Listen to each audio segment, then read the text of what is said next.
नमस्कार साथियों, स्वागत है आप सभी का सत्य एक्सीलेंट यूट्यूब चैनल पे। जैसे कि साथियों आप सभी को मालूम है डब्ल्यूसीएल की तरफ से एक नई अप्रेंटिसशिप का नोटिफिकेशन जारी किया गया है और आज की डेट में आपको बताने वाले हैं कि इस फॉर्म को आप मोबाइल के द्वारा कैसे फिलअप कर पाएंगे। स्क्रीन पर साथियों आप देख सकते हैं मैंने इसकी ऑफिशियल वेबसाइट ओपन कर रखी है जहां से आप फॉर्म को फिलअप करेंगे। लेकिन उससे पहले मैं आपको नोटिफिकेशन दिखा दूं, बहुत सारे छात्र यहाँ पे कंफ्यूज हो जाएंगे।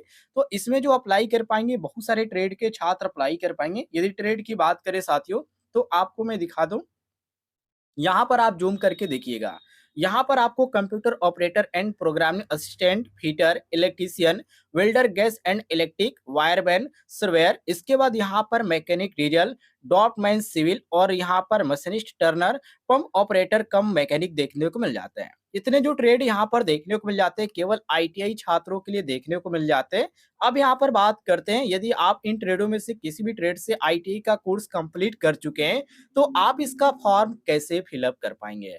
तो सबसे पहले साथियों आपको इसकी ऑफिशियल वेबसाइट पे आना है। वेबसाइट पे आने के लिए आपको लिंक डिस्क्रिप्शन बॉक्स में मिल जाएगा। इस वेबसाइट पे आइएगा। वेबसाइट पे आने के बाद आपको करना क्या है, ध्यान रखिएगा। सबसे पहले यहाँ पे लॉगिन करने के लिए कहा जाएगा, तो यहाँ पर लॉगिन करने के लिए यूजर नेम और पासवर्ड की जरूरत पड़ेगी जो कि हमारे पास नहीं है। तो हमें करना क्या होगा, यहाँ पर न्यू रजिस्ट्रेशन का आपको एक ऑप्शन देखने को मिलेगा। ध्यान से देखिएगा साथियों, न्यू रजिस्ट्रेशन का यहाँ पर आपको ऑप्शन देखने को मिलेगा। जैसे आप यहाँ पे क्लिक करते हैं, जैसे साथियों आप यहाँ पे क्लिक करते हैं तो आपको यहाँ पर देखने को मिल जाता है ईमेल आईडी मांगा जा रहा है। इसके बाद यहाँ पर कैंडिडेट का नाम पूछा जा रहा है, मतलब कि जो फॉर्म अप्लाई करे उनका नाम क्या है ये यहाँ पर फिलअप करने के लिए कहा जा रहा है। इसके बाद यहाँ पर डेट ऑफ बर्थ चूज करने के लिए कहा जा रहा है और यहाँ पर आपका पिताजी का नाम पूछा जा रहा है। मोबाइल नंबर साथियों यहाँ पे पूछा जा रहा है और यहाँ पर पूछा जा रहा है अप्रेंटिसशिप का जो पोर्टल पर एनरोलमेंट नंबर होता है साथियों, वो पूछा जाता है कि वो एनरोलमेंट नंबर आपका क्या है। तो ये आप कैसे पता कर पाएंगे, ये आपका जो है काफी इंपॉर्टेंट है, बहुत सारे साथियों को नहीं मालूम होगा। तो देखिए, यदि आपने अप्रेंटिसशिप की पोर्टल पे रजिस्ट्रेशन कर रखा है तब तो आपको मिल जाएगा। यदि आपने रजिस्ट्रेशन नहीं कर रखा है तो आपको नहीं मिलेगा। अब आपको करना क्या है साथियों, मैं आपको यहाँ पर बता दूं। देखिए, सबसे पहले आपको यहाँ पे जाना है और यहाँ पर APPRENTIC अप्रेंटिस यहाँ पर आपको लिखना है। जैसे आप यहाँ पे लिखते हैं साथियों, आप यहाँ पर ध्यान से देखिएगा, अप्रेंटिसशिप लिखा हुआ नजर आ जाएगा। जैसे साथियों आप यहाँ पे क्लिक करेंगे तो इसकी जो अप्रेंटिसशिप की ऑफिशियल वेबसाइट है वहां पे आप चले जाएंगे और यहाँ पर आने के बाद आपको साथियों करना क्या होता है, यहाँ पर आपको यहाँ पर लॉगिन यहाँ पर देखने को मिल जाता है। लेकिन आप यहाँ पर पहले आप पे कभी नहीं आया है, यहाँ पर आपको रजिस्ट्रेशन करने की जरूरत होती है, तो इस पे आप क्लिक कीजिएगा। जैसे आप साथियों यहाँ पे क्लिक करते हैं तो देखिए, यहाँ पर जो आपको देखने को मिल जाएगा, यहाँ पर गेट स्टार्ट का, अप्रेंटिस वैकेंसी का, ये सभी सभी ऑप्शन देखने को मिल जाते हैं। लेकिन अभी आपने रजिस्ट्रेशन नहीं किया है तो आपको रजिस्ट्रेशन करना होगा और रजिस्ट्रेशन कैसे किया जाता है इसके बारे में मैंने एक डिटेल में वीडियो बना रखा है। वीडियो का लिंक आपको डिस्क्रिप्शन बॉक्स में मिल जाएगा, वहां से आप वीडियो देख लीजिएगा। और यहाँ पर जैसे आप प्रोफाइल वाले ऑप्शन पे क्लिक करेंगे तो यहाँ पर आपको फोटो देखने को मिलेगा और नीचे आएंगे तो साथियों वहां पे आपको एनरोलमेंट नंबर देखने को मिलेगा। तो वही एनरोलमेंट नंबर वहां पे पूछा जा रहा है, उसकी संख्या आपको फिलअप करनी पड़ेगी। जो भी वहाँ पे अंक हो वो आपको फिलअप करना पड़ेगा, तभी आप आगे का प्रोसेस बढ़ पाएंगे। तो सबसे पहले आप रजिस्ट्रेशन कीजिएगा। रजिस्ट्रेशन कैसे किया जाता है मैंने एक वीडियो के माध्यम से जानकारी दे रखी है और वीडियो का लिंक आपको डिस्क्रिप्शन बॉक्स में मिल जाएगा। तो मैंने रजिस्ट्रेशन कर रखा है तो मुझे रजिस्ट्रेशन करने की कोई जरूरत नहीं है। अब हम क्या करेंगे साथियों, यहाँ पर हम दोबारा आ जाएंगे इसकी ऑफिशियल वेबसाइट पे। यहाँ पर आने के बाद अब हम यहाँ पे फिल करेंगे जो भी यहाँ पे चीजें मांगा जा रहा है और इसके बाद आपको जरूरत पड़ेगी, यहाँ पर ध्यान से देखिएगा, कैप्चा की, जो कि यहाँ पर 16 प्लस यहाँ पर 88 दिया गया है। तो दोनों को यहाँ पर जोड़कर हमको क्या कर देना है, यहाँ पे फिलअप कर देना है। जैसे कि देखिए, यहाँ पर जैसे हम क्लिक करते हैं तो यहाँ पे फिलअप करने के लिए कहा जा रहा है, तो इसमें फिलअप करना है और फिलअप करने के बाद आपको आगे रजिस्टर वाले ऑप्शन पे क्लिक कर देना है। जैसे आप क्लिक करते हैं आगे प्रोसेस आपका बढ़ेगा। तो चलिए यहाँ पर फिलअप करके आगे आपको बताते हैं आगे आपको क्या करना पड़ेगा। इसके बाद साथियों जैसे आप रजिस्टर वाले ऑप्शन पे क्लिक करेंगे आपके सामने कुछ इस तरह का नया पेज ओपन हो जाएगा। अब यहाँ पर आपको करना है, ध्यान से देखिएगा। सबसे पहले यहाँ पर आपसे क्या कहा जा रहा है, स्टेप में कहा जा रहा है कि click new registration button and inter required detail और यहाँ पर नोट में कहा भी जा रहा है कि यूजर नेम जो आपका है वो ईमेल आईडी है और पासवर्ड जो है आपका मोबाइल नंबर है। मतलब कि जो भी आपने ईमेल आईडी फिल किया है उस ईमेल आईडी को आपको यहाँ पे फिल करना है और जो आपने मोबाइल नंबर रजिस्टर्ड करते समय आपने इंटर किया था, वो मोबाइल नंबर आपको यहाँ पे फिलअप करना है। और उसके बाद यहाँ पर जो कैप्चा है साथियों, जैसे कि आप स्क्रीन पर देखिए 71 प्लस यहाँ पर 43 है और इन दोनों को काउंट करके आपको यहाँ पे फिलअप करना है। आपका कैप्चा कोड अलग रहेगा, ये ध्यान रखिएगा। ये चीज़ ध्यान रखिएगा। उसके बाद आपको लॉगिन वाले ऑप्शन पे क्लिक कर देना है। तो चलिए हम इतना फिलअप करके आगे यहाँ पर बढ़ते हैं। आगे स्टेप आपको क्या करना पड़ेगा। जैसे ही साथियों आप सही तरीके से ईमेल आईडी और अपना मोबाइल नंबर फिलअप करते हैं, उसके बाद लॉगिन वाले ऑप्शन पे क्लिक करते हैं। अगला स्टेप आपको कुछ इस प्रकार देखने को मिलेगा, जैसे कि आप स्क्रीन पर देख सकते हैं। अब साथियों यहाँ पर आपको करना क्या है, ध्यान से देखिएगा। सबसे पहले आपको करना क्या है, यहाँ पर आपको एक ट्रेड देखने को मिल जाता है ऑप्शन, यहाँ पर ट्रेड के ऑप्शन सेलेक्ट करने का। अब यहाँ से आपको क्या करना है, जैसे मैं आपको क्लिक करके दिखा देता हूँ। देखिए यहाँ पर इलेक्ट्रीशियन ट्रेड है और भी बहुत सारे ट्रेड है। जितने भी ट्रेडों पे भर्ती निकल के आ रही है सभी ट्रेड आपको देखने को मिल जाते हैं। तो जो भी आप ट्रेड से अप्लाई करना चाहते हैं, इसका मतलब ये हुआ कि जिस ट्रेड से आपने आईटीआई का कोर्स कंप्लीट किया है उस ट्रेड को आपको सेलेक्ट कर देना है। तो हम यहाँ पर सेलेक्ट कर लेते हैं साथियों इलेक्ट्रीशियन, क्योंकि हमारा जो ट्रेड है इलेक्ट्रीशियन है, तो हम यहाँ पे इलेक्ट्रीशियन सेलेक्ट कर लेंगे। इसके बाद यहाँ पर पूछा जा रहा है किस स्टेटमेंट में आप फिलअप करना चाहते हैं, जिसमें यहाँ पर आप ऐसे कह सकते हैं कि इसमें जो है यहाँ पर एरिया है, मतलब कि अलग-अलग वर्कशॉप है, आप किस वर्कशॉप में इसको फिलअप करना चाहते हैं। तो मैं साथियों यहाँ पर जो सेलेक्ट कर रहा हूँ जिसमें यहाँ पर सीटें कम है, लेकिन उसमें बहुत सारे छात्र जो है कम यहाँ पर अप्लाई करेंगे। तो हम यहाँ पे सेलेक्ट कर लेते हैं ये वाला। यहाँ पर हम क्लिक कर लेते हैं। अब ये हमारा हो गया। अब साथियों मैं आपको बता दूँ, अब यहाँ पर आप नीचे आ जाते हैं, तो यहाँ पर सब कुछ आपको देखने को मिल जाता है। आपका नाम क्या है, आपका डेट ऑफ बर्थ, इसके बाद पिताजी का नाम और यहाँ पर आपको जेंडर सेलेक्ट करने का ऑप्शन देखने को मिल जाता है। तो हम यहाँ पे क्लिक करके जेंडर भी सेलेक्ट कर लेंगे। इसके बाद आप नीचे आ जाइएगा। तो नीचे आने के बाद साथियों यहाँ पर आपसे पूछा जाएगा आधार नंबर। तो यहाँ पर आपको आधार नंबर अपना फिल करना है और फिल करने के बाद सेव एंड कंटिन्यू के ऑप्शन पे आपको क्लिक कर देना है। तो इतना फिलअप कीजिए। उसके बाद आगे आपको बताते हैं आगे आपको क्या करना पड़ेगा। जैसे ही साथियों आप सेव एंड कंटिन्यू के ऑप्शन पे क्लिक करेंगे, अगला स्टेप आपके सामने ओपन हो जाएगा और यहाँ पर आपको स्टेप 2 लिखा हुआ नजर आ जाएगा। अब साथियों इस यहाँ पर आपको क्या-क्या फिलअप करना है इसके बारे में जान लीजिए। उससे पहले मैं आपको बता दूं, पिछले जो आपका स्टेप था उसमें मैंने एक चीज आपको बताना भूल गया। जो उसमें था साथियों डेट ऑफ इनरोलमेंट, जो कि उसमें आपका जो डेट था वो आपको चेंज करना था। चेंज करने का मतलब ये था कि जब आपने अप्रेंटिसशिप का रजिस्ट्रेशन किया, उसका डेट क्या था वो आपको फिल करना था और वो आप कैसे पता कर पाएँगे? तो आपको अप्रेंटिसशिप का जो ऑफ़िशियल वेबसाइट है वहाँ पे जाना है, लॉगिन करना है और वहाँ पे आप अपने प्रोफ़ाइल में जाएँगे, तो वहाँ पे आप डिटेल में जाएँगे अबाउट वाले ऑप्शन में, तो सारी जानकारी आपको देखने को मिल जाएगी। तो वहाँ से आप डेट देखिएगा और फिलअप कर लीजिएगा। मैं भूल गया इसलिए मैं आपको दोबारा बता रहा हूँ। अब साथियों यहाँ पर देखिए, अब आपको यहाँ पर फिलअप करने के लिए कहा जाएगा जो कि परमानेंट एड्रेस और यहाँ पर देखिए हाउस नंबर पूछा जा रहा है तो अपना फिल कर दीजिएगा। इसके बाद यहाँ पर विलेज और टाउन नेम पूछा जा रहा है, पोस्ट नेम पूछा जा रहा है, पिन कोड आपका क्या है ये आपसे पूछा जा रहा है, स्टेट का नाम क्या है जो कि मैं कुछ चीज़ें यहाँ पर पहले से चूज़ कर रखा हूँ।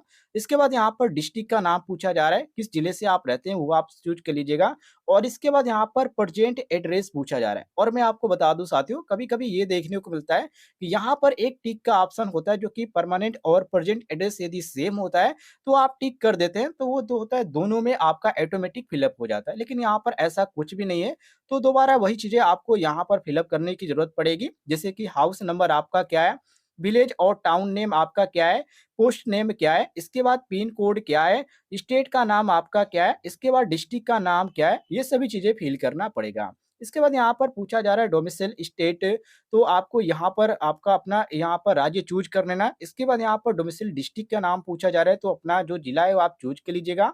कैटेगरी यहाँ पे पूछा जा रहा है, तो कैटेगरी पे जैसे आप यहाँ पे क्लिक करेंगे साथियों, तो जो भी आपका कैटेगरी होगा साथियों, आप यहाँ पर सेलेक्ट कर लीजिएगा, ठीक है? और इसके बाद आप जैसे यहाँ पर सेलेक्ट कर लेते हैं, अब यहाँ पर आपको सेव एंड कंटिन्यू के ऑप्शन पे क्लिक करना पड़ेगा। यदि आप जनरल के अलावा कोई और कैटेगरी चूज़ करते हैं, जैसे कि यहाँ पर आपका एससी हो गया, एसटी हो गया, ओबीसी हो गया, जो भी आपका कैटेगरी होगा आप उसके अनुसार चूज़ करते हैं जनरल को छोड़कर, तो यहाँ पर सर्टिफ़िकेट नंबर भी आपसे पूछा जाएगा। इस बात को आप ध्यान रखिएगा, इसलिए मैंने आपको पहले ही बता दिया। तो चलिए यहाँ पर हम इसको फिल अप कर लेते हैं, उसके बाद अगला स्टेप आपको बताते हैं, आगे आपको क्या करना पड़ेगा। जैसे साथियों सेव एंड कंटिन्यू के ऑप्शन पे क्लिक करेंगे, डेटा सेव लिखा हुआ नजर आ जाएगा और आपका अगला स्टेप कुछ इस तरह ओपन हो जाएगा, जिसमें आपसे आपका एजुकेशन डिटेल मांगा जाएगा। तो सबसे पहले यहाँ पर क्या मांगा जा रहा है इसके बारे में ध्यान से देखिए। तो एजुकेशन क्वालिफिकेशन यहाँ पे ग्रुप के आगे आपको एक सेलेक्ट का ऑप्शन देखने को मिलेगा, इस पे आप क्लिक करेंगे तो यहाँ पर आपको दो तरह से यहाँ पर भर्ती, जो कि मैंने आपको नोटिफिकेशन दिखाया था, उसमें एक सिक्योरिटी गार्ड का भी पोस्ट था जो कि नॉन आईटीआई था, और इसमें आईटीआई के जो ट्रेड थे जैसे electrician, fitter, Turner machinist, surveyor, बहुत सारे जो ट्रेड थे वो आईटीआई के छात्रों के लिए थे। तो आप सर्वेयर का पोस्ट पर अप्लाई करें, इलेक्ट्रीशियन पे अप्लाई करें, फिटर पे कर रहे हैं, यदि आप आईटीआई के छात्र हैं तो इस पे क्लिक करेंगे, और यदि आप सिक्योरिटी गार्ड के पोस्ट पर अप्लाई करें तो नीचे वाले पे क्लिक करेंगे। तो हम आईटीआई के छात्र हैं तो हम यहाँ पे क्लिक करेंगे आईटीआई पे। इसके बाद आप नीचे आ जाते हैं, तो यहाँ पे पूछा जा रहा है डिटेल आप क्वालिफाइंग एजुकेशन, तो यहाँ पर एग्जाम पास मतलब कि क्या पास करके आप इस फॉर्म को अप्लाई करें, तो हम आईटीआई पास करें, तो हम यहाँ पे सिंपली भर देंगे आईटीआई। इसके बाद यहाँ पे पूछा जा रहा है ब्रांच ट्रेड, मतलब कि आप किस ट्रेड से आईटीआई का कोर्स कंप्लीट किए हैं, तो मेरा इलेक्ट्रीशियन ट्रेड है, तो हम इसमें इलेक्ट्रीशियन फिलअप करेंगे। इसके बाद आप नीचे आ जाते हैं साथियों, तो यहाँ पे पूछा जा रहा है यूनिवर्सिटी और बोर्ड नेम। अब जैसे इस पे आप क्लिक करते हैं तो यहाँ पर यूनिवर्सिटी और बोर्ड नेम पूछा जा रहा है। तो जैसे कि यूनिवर्सिटी और बोर्ड नेम, तो आईटीआई का क्या होता है, एक आपका एनसीबीटी होता है और एससीबीटी होता है और भी बहुत सारे होते हैं। लेकिन इसमें जो आप नोटिफिकेशन देखेंगे तो उसमें केवल 2 के लिए निकाली गई थी भर्ती, एक एनसीबीटी के लिए निकाली गई थी और एससीबीटी के लिए। तो हम साथियों यहाँ पे आईटीआई किए हैं एनसीबीटी से। ध्यान रखिएगा, आप यदि एनसीबीटी से और एससीबीटी से किए होंगे तभी आप अप्लाई कर पाएँगे। इसके बाद यहाँ पर एफिलिएशन पूछा जा रहा है। इसके बाद आप यहाँ पर देखेंगे सेलेक्ट का ऑप्शन देखने को मिल जाता है एफिलिएशन के आगे, और इस पे आप क्लिक करेंगे तो यहाँ पे पूछा जा रहा है कि एनसीबीटी या एससीबीटी या नॉन आईटीआई। तो हम यहाँ पर एनसीबीटी हैं, तो हम इसमें एनसीबीटी क्लिक कर देंगे। इसके बाद साथियों आप ध्यान देखिएगा, डेट ऑफ पासिंग मतलब कि आईटीआई का जो कोर्स है आपका कब यहाँ पर कंप्लीट हुआ और आपका पासिंग जो ईयर था साथियों वो क्या था, तो पूरा डेट आपको यहाँ पर लिखना पड़ेगा। ड्यूरेशन आपका क्या था, मतलब कि बहुत सारे जो आईटीआई के कोर्स होते हैं वो 1 साल के कोर्स होते हैं, और कुछ यहाँ पे कोर्स आपको और भी देखने को मिलेंगे जो 2 साल के भी कोर्स होते हैं, 1 साल के भी कोर्स होते हैं। तो वो यहाँ पे कोर्स का ड्यूरेशन आपको देना पड़ेगा कि आपने आईटीआई का कोर्स 1 साल का किया है या 2 साल का किया है। तो हमने 2 साल का किया, तो हम यहाँ पे 2 लिख देंगे। इसके बाद आप नीचे आ जाते हैं, तो यहाँ से आपसे पूछा जा रहा है मार्क परसेंटेज, तो आपका परसेंटेज कितना है, आपको यहाँ पर परसेंटेज आपको फिल अप कर देना है। इसके बाद यहाँ पर आपसे जो पूछा जा रहा है साथियों कि कभी आपने अप्रेंटिसशिप की जो ऑफिशियल वेबसाइट है वहाँ पे रजिस्टर्ड करके आपने कोई अभी फिलहाल में आपने कोई एप्लीकेशन फिलअप किया है, तो आप सिंपली यहाँ पे चूज के क्लिक करेंगे और नो कर देंगे। यहाँ पर भी आपसे जो पूछा जा रहा है इंस्टीट्यूट का, यहाँ पे पूछा जा रहा है रेगुलर कोर्स के अंतर्गत, तो यहाँ पर भी आपको क्लिक करना है और नो पे क्लिक कर देना है, और आपको कंटिन्यू वाले ऑप्शन पे क्लिक कर देना है। लेकिन उससे पहले जो मैं आपको ऊपर मैंने आपको बताया सभी चीजें फिल कर देना है, जो कि अभी मैंने फिल नहीं किया है। तो चलिए फिल करके और सेव एंड कंटिन्यू के ऑप्शन पे क्लिक करके आगे क्या होता है उसकी जानकारी आपको देते हैं। जैसे ही साथियों सेव एंड कंटिन्यू के ऑप्शन पे क्लिक करेंगे, आपके सामने कुछ इस तरह का डाटा शो होगा और यहाँ पर ओके करने के लिए कहा जाएगा। तो सिंपली आपको ओके पे क्लिक कर देना है। जैसे आप ओके ऑप्शन पे क्लिक करते हैं, अब यहाँ पर ध्यान से देखिएगा, यहाँ पर आपको समझने वाली बात है।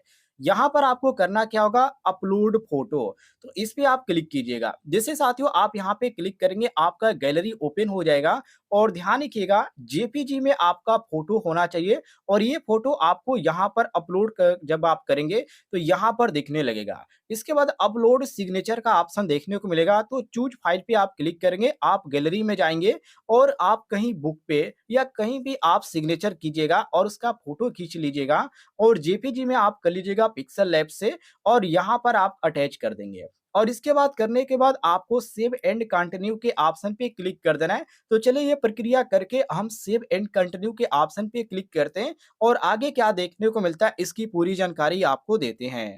जैसे ही साथियों फोटो और सिग्नेचर अपलोड करके आप सेव एंड कंटिन्यू के ऑप्शन पे क्लिक करेंगे, एक बार फिर आपको यहाँ पर लिखा हुआ नजर आएगा डाटा सेव और ओके का ऑप्शन, तो सिंपली आपको ओपन कर देना है।